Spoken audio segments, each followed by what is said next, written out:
역대하 5장 1절에서 14절을 함께 읽으시겠습니다. 솔로몬이 여호와의 전을 위하여 만드는 모든 일을 마친지라. 이에 솔로몬이 그의 아버지 다윗이 드린 은과 금과 모든 기구를 가져다가 하나님의 전 곳간에 두었더라. 이에 솔로몬이 여호와의 언약궤를 다윗성 곧 시온에서부터 메어 올리고자 하여 이스라엘 장로들과 모든 지파의 우두머리 곧 이스라엘 자손의 족장들을 다 예루살렘으로 소집하니 일곱째 달 절기에 이스라엘 모든 사람이 다 왕에게로 모이고 이스라엘 장로들이 이름에 레위 사람들이 궤를 매니라. 궤와 회막과 장막 안에 있는 모든 거룩한 기구를 메고 올라가되 레위인 제사장들이 그것들을 메고 올라가매 솔로몬 왕과 그 앞에 모인 모든 이스라엘 회중이 궤 앞에서 양과 소로 제사를 드렸으니 그 수가 많아 기록할 수도 없고 셀 수도 없었더라. 제사장들이 여호와의 언약궤를 그 처소로 메어 드렸으니 곧 본전 지성소 그룹들의 날개 아래라. 그룹들이 궤 처소 위에서 날개를 펴서 궤와 그 채를 덮었는데 그 채가 길어서 궤에서 나오므로 그 끝이 본전 앞에서 보이나 밖에서는 보이지 아니하며 그 궤가 오늘까지 그곳에 있으며 궤 안에는 두 돌판 외에 아무것도 없으니 이것은 이스라엘 자손이 애굽에서 나온 후 여호와께서 그들과 언약을 세우실 때에 모세가 호렙에서 그 안에 넣은 것이더라. 이때에는 제사장들이 그 반열대로 하지 아니하고 스스로 정결하게 하고 성소에 있다가 나오매 노래하는 레위 사람 아삽과 헤만과 여두둔과 그의 아들들과 형제들이 다 세마포를 입고 제단 동쪽에 서서 재금과 비파와 수금을 잡고 또 나팔 부는 제사장 120명이 함께 서 있다가 나팔 부는 자와 노래하는 자들이 일제히 소리를 내어 여호와를 찬송하며 감사하는데 나팔 불고 재금치고 모든 악기를 울리며 소리를 높여 여호와를 찬송하여 이르되 선하시도다 그의 자비하심이 영원히 있도다 하매 그때의 여호와의 전에 구름이 가득한지라. 제사장들이 그 구름으로 말미암아 능히 서서 섬기지 못하였으니 이는 여호와의 영광이 하나님의 전에 가득함이었더라. 아멘. 날마다 기쁜 새벽 큐티 말씀 함께 나누겠습니다. 지난 시간 역대하 3장과 4장은 성전 건축에 관한 말씀이었습니다. 드디어 오늘 1절 말씀은 솔로몬이 여호와의 전을 위하여 만드는 모든 일을 마쳤다고 말씀하고 있습니다. 병행 본문이 있는 열왕기상 6장 38절을 보시면 솔로몬이 성전을 건축한 기간은 7년 동안이었다고 합니다. 이제 오늘 그 시간들을 지나서 역대하 5장부터는 성전 봉헌에 관한 말씀들이 시작되고 있습니다. 성전 봉헌에 관한 말씀들.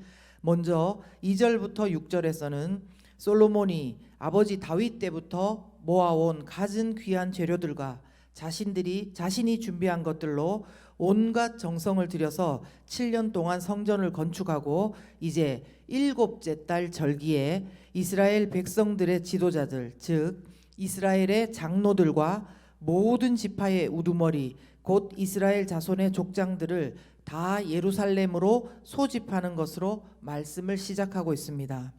여기서 7째 달 절기라고 표현된 것은 초막절 혹은 장막절을 말씀하고 있습니다. 초막절이나 장막절이나 같은 날인데 다르게 표현하고 있는 거죠. 이 절기는 아시는 대로 이스라엘 백성들이 광야의 장막 생활을 기억하면서 가나안 땅에 정착하여 안식하게 됨을 감사하는 절기입니다. 그래서 초막을 쳐놓고 그 시간을 기억하는 절기인 것입니다. 학자들은 여기서 말하는 초막절 7째 달 절기가 도대체 성전을 건축하는 중의 해인지 아니면 그 다음 해인지 의견들이 다르지만 어쨌든 간 중요한 것은 솔로몬이 굳이 초막절에 성전을 봉헌하러 했다는 것입니다. 일부러 초막절에 성전을 봉헌하려 했다면 그 이유가 있다는 것인데, 그것은 바로 역대기가 쓰여진 목적과 마찬가지입니다.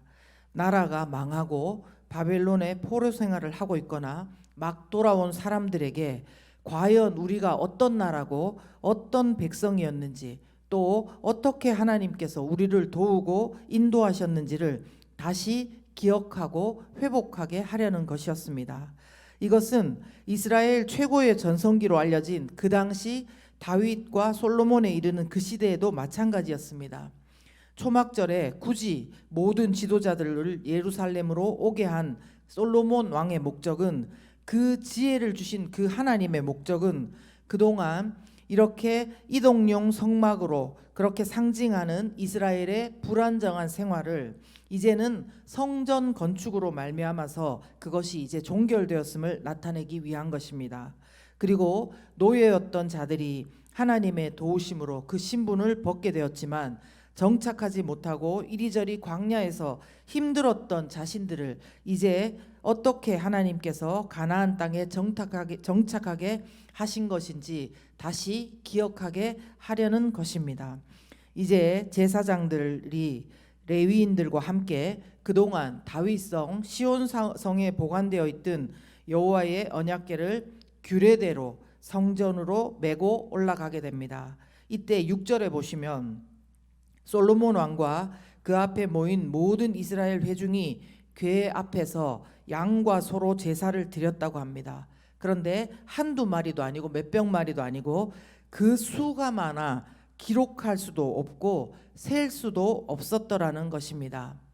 이 제사는 성전 봉헌식이니만큼 무슨 제사냐면 감사와 서원을 위한 화목 제사로 드렸다고 합니다. 5대 제사 중에서 번제 그런 제사들이 있지 않습니까? 속건제, 속죄제 이런 제사들이 있는데 5대 제사 중에서 유일하게 모든 사람이 음식을 나누어 먹을 수 있는 제사가 바로 화목제입니다. 다시 말하면 솔로몬과 온 이스라엘 백성들이 수를 셀 수도 없는 제물을 드리고 함께 기뻐하고 함께 먹으면서 이 봉헌식에 임했다는 것입니다. 이어서 7절에서 10절의 말씀은 이제 그 언약궤를 성전 안의 지성소 두 그룹 아래에 제자리를 잡습니다. 그룹은 천사들을 말하는 거죠. 그 천사들의 날개 아래 모양 밑에 제자리를 잡습니다. 이전 모세의 성막 안에서 놓였던 바로 그 자리에 제대로 놓은 것입니다.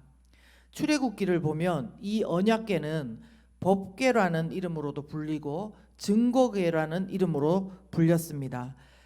언약궤라고도 불렸습니다. 그런데 다른 것이 아니라 이것은 결국 다 같은 상자를 말하는 것입니다. 하나님께서 직접 새겨 모세에게 주신 그 두 돌판, 그것이 들어있는 상자인 것입니다.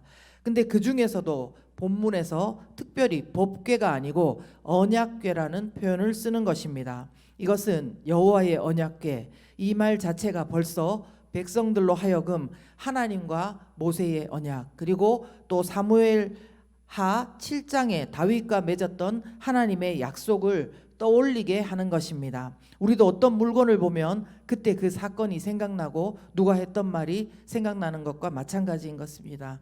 너희는 내 소유가 되고 내 백성이 되리라는 하나님의 언약이, 그리고 다윗의 왕조를 영원히 하시겠다는 하나님의 언약이, 그 하나님의 말씀하심을 상징하시는 언약궤가 이제 솔로몬을 비롯한 모든 이스라엘 백성이 보는 앞에서 제자리에 놓이는 것을 함께 보는 것은 바로 자신들의 정체성이 누구인지를 말해주는 것이고, 여전히 하나님께서 그 언약대로 말씀대로 약속을 지키시고 인도하고 보호하시겠다는 것을 함께 확인하는 자리인 것입니다.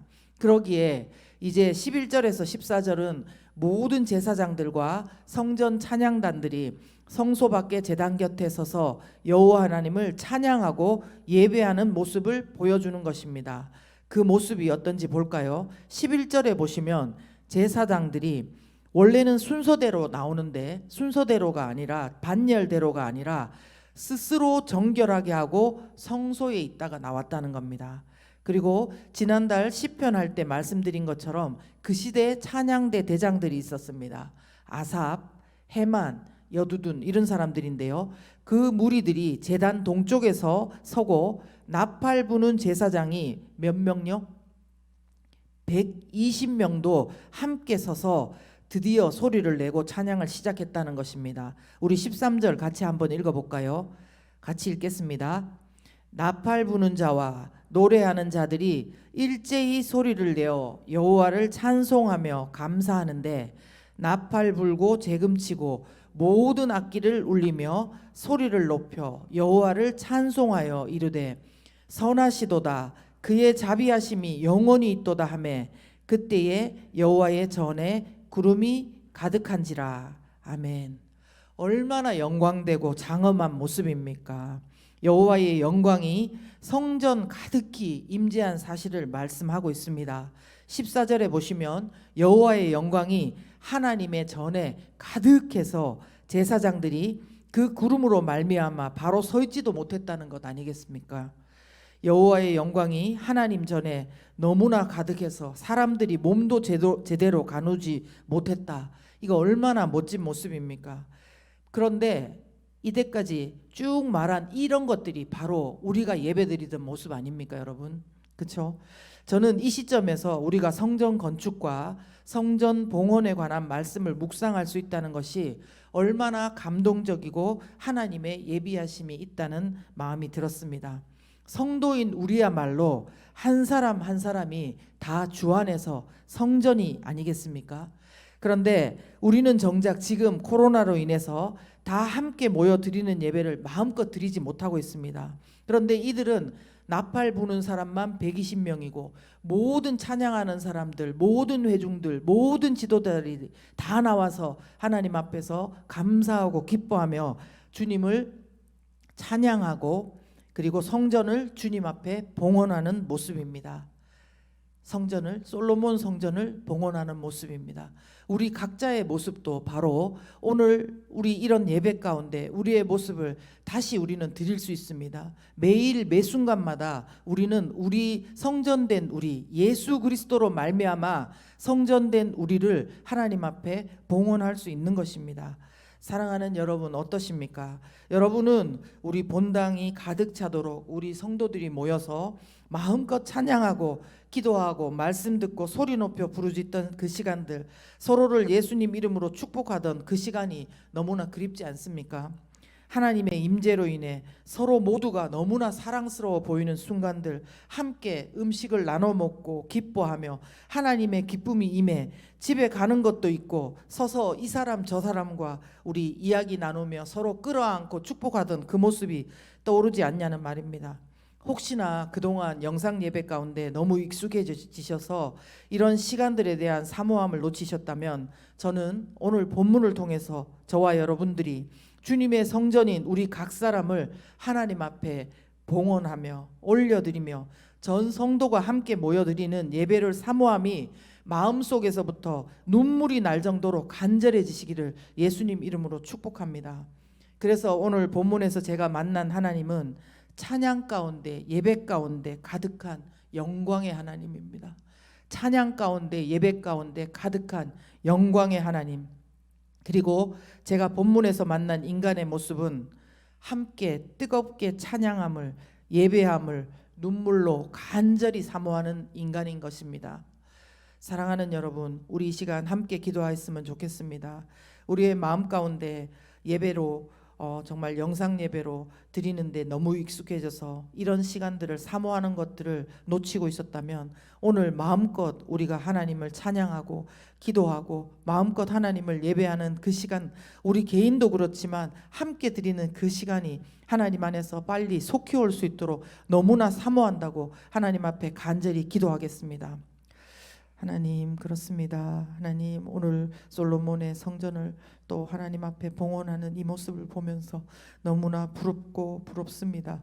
하나님, 우리도 분명히 이런 시간들이 있고 하나님 안에서 찬양하고 예배하며 서로 아름다이 서로를 바라보며 축복하며 함께 먹으며 하나님 안에서 그렇게 교제를 나누었었는데 이제 그 시간들이 마치 먼 옛날인 것만 같은 그런 마음이 우리 가운데 있습니다. 하나님, 불쌍히 여겨주시고 이 시기에 역대하를 주시고 이 본문을 주신 하나님을 기억하면서 우리도 이 예배를 사모하고 우리 각자가 하나님 앞에 들어지면 물론이거니와 함께 손잡고 하나님 안에서 뜨겁게 찬양하고 그 가운데 임재한 하나님의 능력과 임재와 사랑을 경험할 수 있도록 도와주시옵소서. 우리 각 사람 가운데 예배의 시간이 무너져 있습니까? 우리 각 사람 가운데 기도의 시간이 무너져 있습니까? 우리 각 사람 가운데 찬양의 입술이 무뎌져 있습니까? 하나님 찬양을 회복할 수 있도록 도와주시고 하나님 말씀을 회복할 수 있도록 도와주시고 예배의 자리를 분명히 하나님 앞에 성수할 수 있도록 도와주시옵소서. 그 장소가 어디든 간에 우리 주 예수 그리스도와 있는 그 장소에서